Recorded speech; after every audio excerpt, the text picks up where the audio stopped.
Në kuadër të ditës botërore të ushqimit, Autoriteti Kombëtar i Ushqimit Shkodër ka vlerësuar rëndësinë e vazhdimësisë së kontrolleve për të garantuar sigurinë e produkteve që konsumojnë qytetarët. Drejtori i AKU Shkodër, Amir Haderi, në një intervistë për Radio-Televizionin Publik Shqiptar, u shpreh se puna e institucionit është e përditshme dhe orientuar drejt kontrollit ushqimor përmes marrjes së mostrave dhe analizave laboratorike.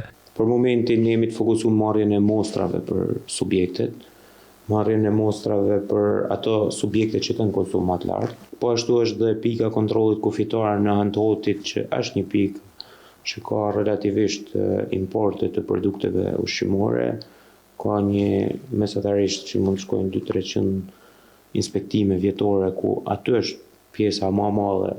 Haderi thekson se deri tani në territorin e qarkut Shkodër nuk janë konstatuar problematika që lidhen me shëndetin publik të konsumatorëve.